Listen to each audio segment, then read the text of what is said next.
Hey everyone, Dr. Aaron Moreland here with the Loyal Health and Wellness Center in Eden Prairie.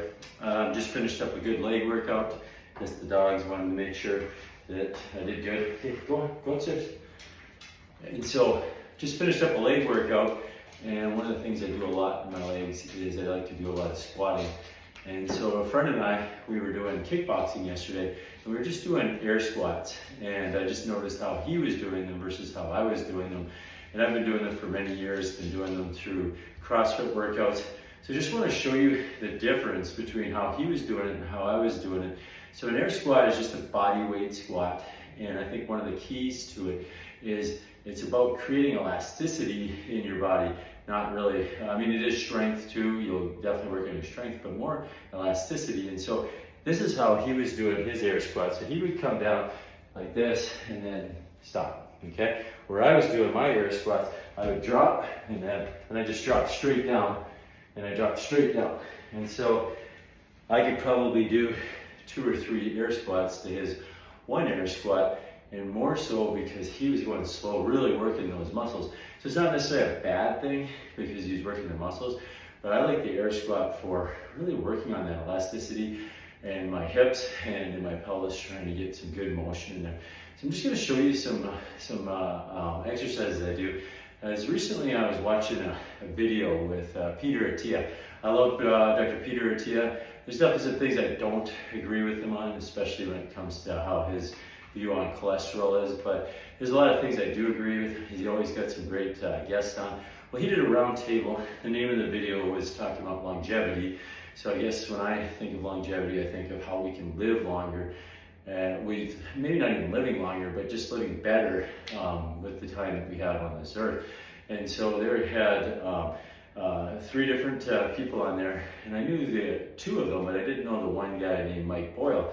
And it looks like, by the sounds of things, that he does a lot of training with athletes, and so he was applying a lot of his research that he does on athletes to longevity. Again, maybe I missed the cue on that, on what the longevity was. Maybe it's having longevity in your sport, but I really thought they were talking about longevity in age. And one of the things he talked about was they never do squats. He said no 2-leg things. You're always doing things on 1 leg. So we never strengthen 2 legs. Now again, maybe that's for sport. I don't know for sure, because in sport, yeah, you're doing a lot of things where you are on 1 leg. He used the example if you're going to jump up and try to dunk a basketball, you're going to use 1 leg. You're not going to jump off with 2 legs. And so I get it. He said that the research shows that whether you do 1 leg or 2 legs, you're just as strong on 1 leg as you are on 2 legs. But I was thinking, well, in real life though, I am going to be getting out of a chair, and I am going to be getting off the toilet. I am going to be using 2 legs, and they actually addressed that later. And he's like, well, when are you having someone sit on your back when you're going to go to the toilet? And I was thinking, well, when are you having someone jump on your back when you're jumping for a basketball? Like, it doesn't make any sense. If I'm trying to get stronger, I want to challenge my body, so then when I do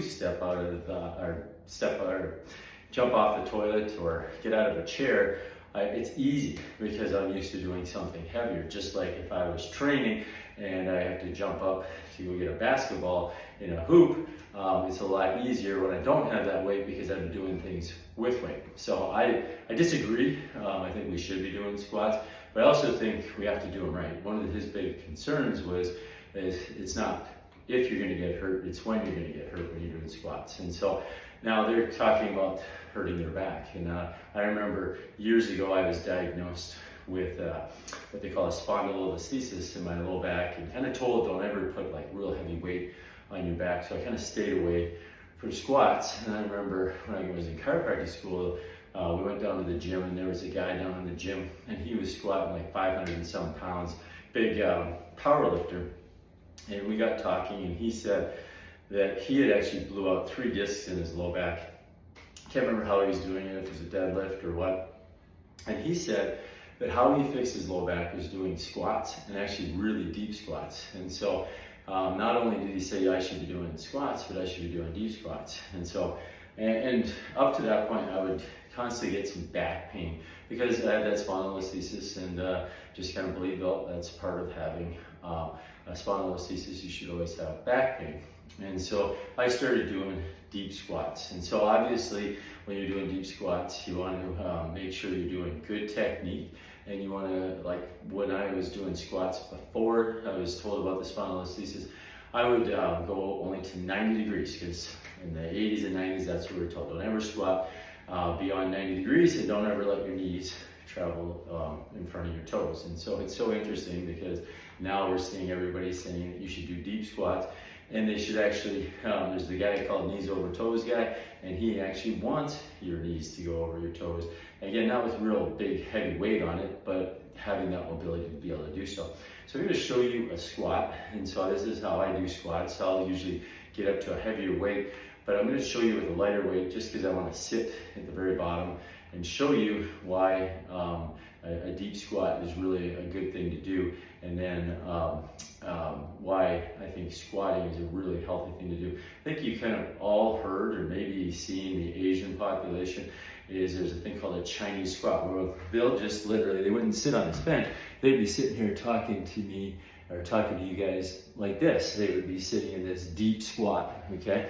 And so they're used to getting in a deep squat. So I put the bar, now there's a lot of different places to put the bar on a back squat. I put the bar kind of high, but I keep my arms pretty narrow and keep my, I kind of tighten my elbows into my sides. So you're just gonna see it.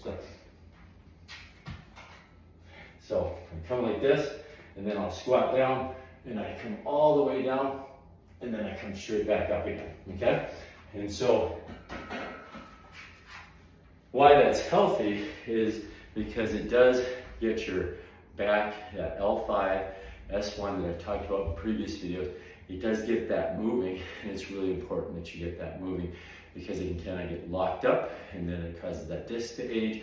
Because it gets locked up, it gets dehydrated, wears out, and tears. So I think it's really important that we do a deep squat like that, but you don't have to have weight. You can literally just, again, squat down like this and just stay in that squat with your own body weight.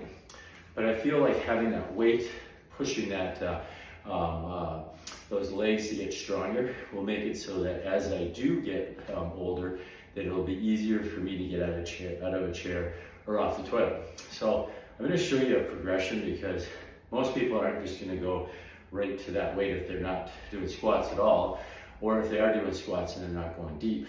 And so one of the things you have to learn is to be able to go deep like that. And a lot of times it's balance that can be an issue, but also so can strength. So one of the things I always tell my patients, or showing my patients, is let's just do a squat in a doorway, okay? So I'm going to show you in this doorway here.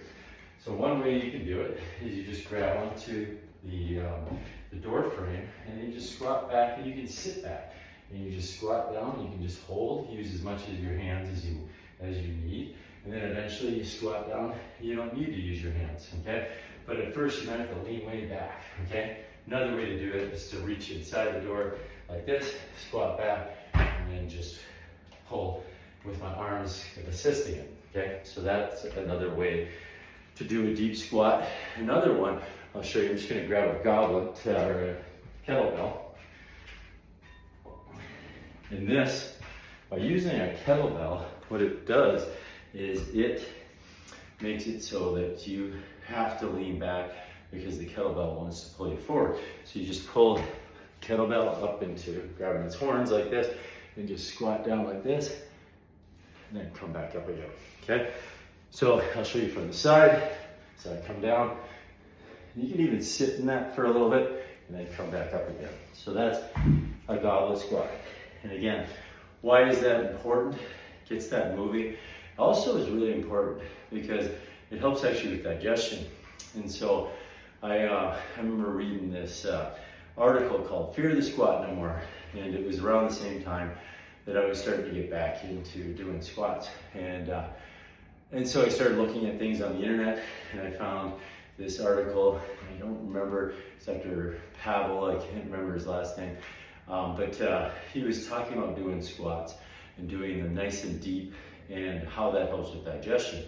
And so over the years, I've done those deep squats, and he talked about if we were to actually go to the bathroom, say in the woods, or we don't have a toilet, you'd squat all the way down. You wouldn't sit like I'm sitting right here. You'd actually go nice and deep and squat that way. And so Just recently, maybe a few years ago, I guess, I saw that this product came out called the Squatty Potty, where it actually, you can sit on the toilet, but then you put your feet up like this on this step stool type of thing, and they call it the Squatty Potty, so that you're up like this when you're pooping. And so that actually helps straighten out the colon, so when you go to the bathroom, it's a lot easier, you're not having to strain. Now, I would say you don't have to buy a Squatty Potty.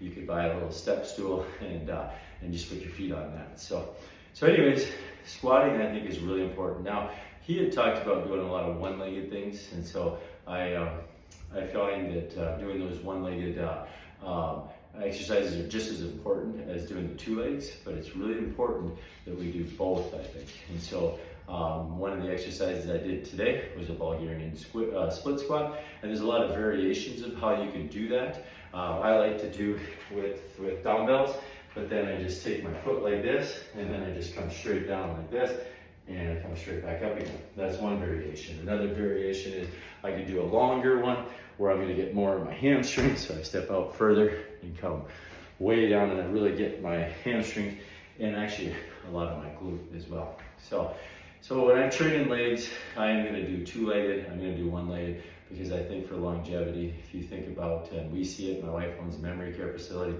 people can't get out of their chairs because they don't have the strength, they don't have the balance, and I think it's really important that we do two-legged things, exercises, and I do think it's good to do it with weight, and so just got to be smart about it. So hopefully this was helpful. I'm Dr. Aaron Moreland with Vallejo Health and Wellness Center. You have a great day. God bless.